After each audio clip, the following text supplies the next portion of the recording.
Vamos agora com o quadro das terças-feiras, o Bom Dia Responde, que hoje vai tirar dúvidas sobre trabalho doméstico. Você pode participar ligando para a gente pelo 2461-2030 ou então mandando a sua pergunta pela internet, nosso site g1.com.br/Bom Dia Rio. Para tirar as dúvidas sobre direitos e deveres de patrões e empregados, está aqui com a gente o promotor do Ministério Público, João Batista Bertier, especializado em direito trabalhista e professor da UERJ também, certo? Sim. Bom dia, muito obrigado pela sua presença aqui. Vamos começar explicando o que é empregado doméstico. A gente pensa em empregadas domésticas, mas tem outras categorias aí, né? Na verdade, é empregado doméstico toda pessoa contratada para, de forma contínua, trabalhar para uma pessoa ou uma família em âmbito residencial. Âmbito residencial aqui no seguinte sentido, sem intuito de lucro. Vai nisso um cozinheiro, uma babá, um motorista, caseiro, um eventual segurança particular. Agora, é fundamental ver o seguinte, às vezes eu trabalho na casa, mas deixa de ser doméstico. Imaginemos alguém que em casa fabrica alimentos para vender para fora. Se contratar um auxiliar, esse auxiliar não é empregado doméstico, é um empregado como outro qualquer, porque está no âmbito residencial, mas trabalhando numa atividade que tem intuito de lucro. Porteiro não é empregado doméstico? De forma alguma. Então é fundamental trabalhar para a pessoa ou família de forma contínua, sem a atividade ser atividade com intuito de lucro. Vamos começar aqui, doutor João, com uma pergunta bem geral, mas é bem importante. A Anice de Santa Cruz, ela escreveu pela internet. Quais são os direitos do empregado doméstico ao ser demitido ou quando pede demissão? Tem direito a tempo de serviço? É um empregado normal, um empregado doméstico? O empregado doméstico, como qualquer pessoa que trabalha, tem esse tempo reconhecido para efeito previdenciário. Quando o empregador dispensa o empregado, o que ele recebe via de regra é o aviso prévio, tem que ser dado aviso prévio ao empregado doméstico, o 13º proporcional ao tempo daquele ano e as férias proporcionais também, se não usufruiu as férias antes. Basicamente isso. Quando o empregado doméstico pede demissão, aí cabe a ele dar o aviso prévio, fundamentalmente isso. E empregada doméstica grávida pode ser demitida? Não, na verdade, em 2006, uma alteração na lei da empregada doméstica passou a prever que ela, da confirmação da gravidez até 5 meses após o parto, ela não pode ser dispensada a não ser que cometa falta grave. Então o empregador nesse período não pode dispensar. Se dispensar, aí eventualmente haverá uma ação na justiça até com danos morais a pagar por empregado condenado, portanto, o empregador. É importante informação. Claudinei Fernandes de São Francisco do Itabapoana. Existe um prazo para o empregador devolver a carteira assinada ao empregado? A lei do empregado doméstico, ela não fala especificamente disso, mas toda vez que ela não fala especificamente, você vai à CLT. O prazo é de 48 horas. José Calazans pela internet. Ele tem um caseiro com carteira assinada ganhando um salário mínimo. Ele quer saber quanto que ele paga de 13º salário. O mesmo valor. Na verdade, o 13º salário corresponde ao salário mensal da pessoa. Agora, tem férias? Tem INSS, empregado e empregador? Pode vender 10 dias de férias? Quais são os outros encargos para o empregador? Na verdade, o empregador tem que ter atenção ao seguinte quando ele contrata. Primeiro, contrata alguém na idade mínima, 16 anos para cima. Não é 14? Não, 16 anos. 14 é como aprendiz. Na verdade, para ser empregado doméstico, de 16 para cima. É fundamental contratar a pessoa nessa idade, é fundamental assinar a carteira de trabalho de imediato, devolver em 48 horas e respeitar o pagamento de salário até o 5º dia útil seguinte, do mês seguinte. Conceder férias também é fundamental. Pode vender férias. E aí que está, a lei do empregado doméstico não fala sobre isso. Mas a CLT prevê a conversão em dinheiro de 1/3 das férias, o que é possível também para o empregado doméstico. Até porque, em 2006, a lei do empregado doméstico foi alterada e o prazo das férias dele agora é também de 30 dias, como qualquer outro empregado. Existe período de experiência também para empregado doméstico? Sim, na verdade é possível firmar contrato de experiência para o emprego doméstico. Agora, esse contrato de experiência é por no máximo 90 dias. A Márcia Azevedo de Campo Grande. Ela trabalha há 13 anos numa casa, não tem carteira assinada e se sair do emprego, quais são os direitos dela se o patrão sequer paga o INSS?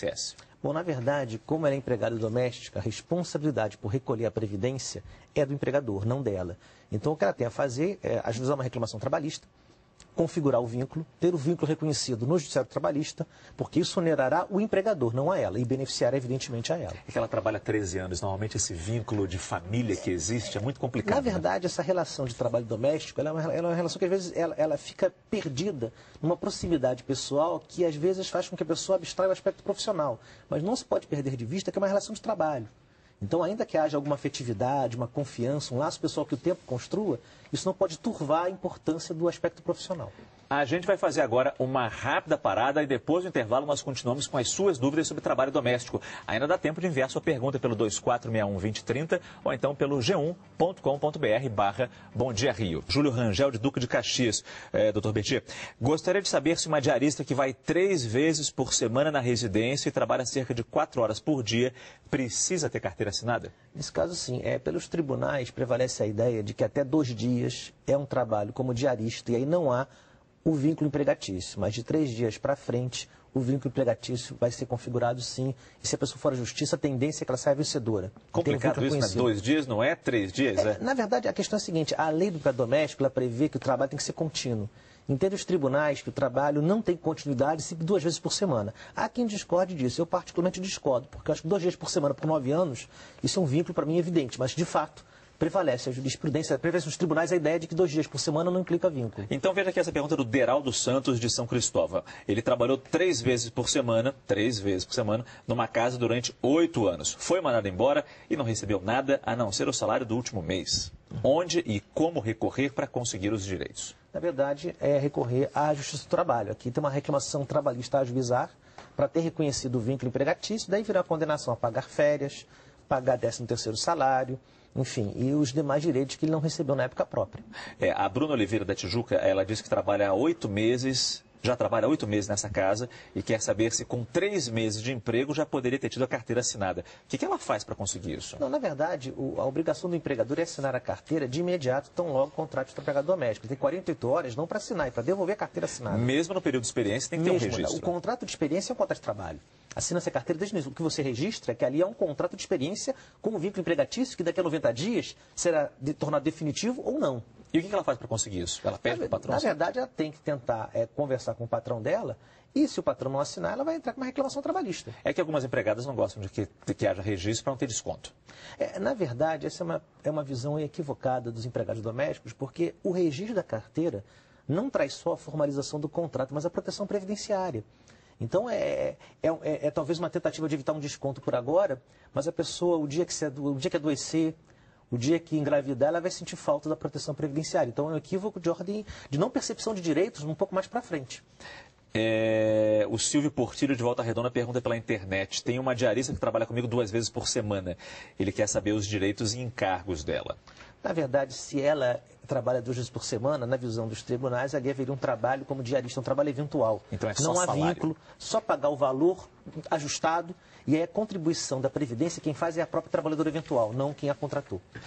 O Sérgio, pela internet, não tem de onde ele escreve. A minha empregada se aposentou por idade no mês passado. Preciso pagar o INSS dela? Ele está perguntando. Na verdade, sim, porque a contribuição previdenciária decorre do contrato de trabalho. Ainda que é aposentado, se trabalhar, tem que haver a contribuição previdenciária. E qual anotação devo fazer na carteira de trabalho dela? Contrato normal. Na verdade, a relação de aposentadoria é da empregada com a Previdência. O empregador não tem uma ingerência nisso. Ele anota a carteira normalmente, recolhe contribuições normalmente do mesmo jeito. Uma telespectadora que não quis identificar, tem todo o direito disso, de Jacarepaguá. Trabalha numa casa de família há 7 anos. 3 vezes por semana, tem 13º salário, férias, mas não tem carteira assinada nem recolhimento de INSS. Ela tem direito a esse benefício, nós já falamos disso aqui. Sem dúvida alguma, não há dúvida nenhuma. Ela tem direito e é fundamental que ela busque fazer afirmar esse direito para uma proteção previdenciária futura. A pessoa, às vezes, ela não imagina isso no momento presente porque ela tem o ganho fruto do trabalho, mas fica sem a proteção previdenciária, o que mais tarde pesa muito.